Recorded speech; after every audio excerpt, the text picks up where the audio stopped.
రాష్ట్ర ప్రయోజనాలే తనకు ముఖ్యమన్నారు AP CM Chandrababu. Anantapuram జిల్లా గొల్లపల్లి దగ్గర రిజర్వాయర్ను ప్రారంభించిన ఆయన జిల్లాకు 20 టీఎంసీలు నీటిని తీసుకొచ్చామన్నారు. నదుల అనుసంధానంతో అన్ని ప్రాంతాలకు నీరిస్తామన్నారు.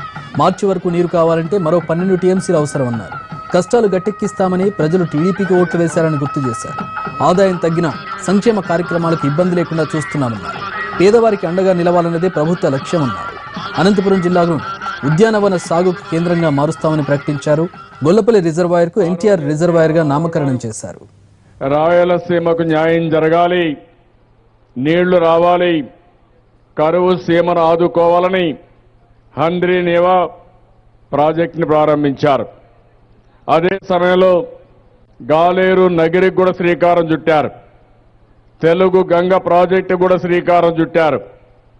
అన్ని ప్రాజెక్టులు మళ్లీ నేనే పూర్తి చేసే అదృష్టం కలగడం నా పూర్వ జన్మ సుకృతంగా భావిస్తున్నానని చెప్పి కూడా నేను మీకు తెలియజేస్తున్నా. ఈరోజు మీ ఆనందం చూశాను. నేను అడుగుతున్నా ఈ కుండే మిమ్మల్ని అందరినీ, ఎప్పుడైనా కలలో అయినా మీరు అనుకున్నారా నీళ్లు వస్తాయని చెప్పి అంటున్నా. గొల్లపల్లి రిజర్వాయర్కు నీటి విడుదలతో ఎన్టీఆర్ కల నెరవేరిందన్నారు బాలకృష్ణ. సీఎం చంద్రబాబు అసాధ్యాన్ని సుసాధ్యం చేశారన్నారు. హిందూపురం నుంచి ప్రాతినిధ్యం వహించడం సంతోషంగా ఉందన్నారు నందమూరి బాలకృష్ణ. ఒకటేమో తెలుగు గంగ, రెండోది హంద్రీనివా గాలేరు నగరి. ఇవాళ ఆనాడు మరి తెలుగు గంగ ప్రారంభించినప్పుడు చాలా మంది ఎంతో హాస్యాస్పదంగా మాట్లాడారు. ఇది జరిగే పనే, ఇది సాధ్యమైన పని అయితే ఏదైనా సినిమా షూటింగ్ అని అవుతున్నందుకు ఆనాడు నాన్నగారు ప్రారంభించారు, మా బావగారు పూర్తి చేశారు. మరి ఈనాడు నేను ఇక్కడ హిందూపురం నుంచి ఈనాడు ఒక ఎమ్మెల్యేగా ప్రాతినిధ్యం వహించడం జరుగుతుంది.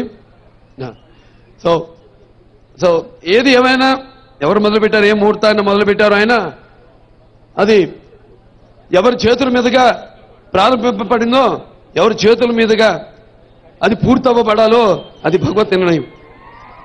చాలా ఇవాళ ఆయన చేతుల మీదుగా ఈ యొక్క గొల్లపల్లి రిజర్వాయర్కి నీళ్లు పంపడం అనేది ప్రారంభించబడడం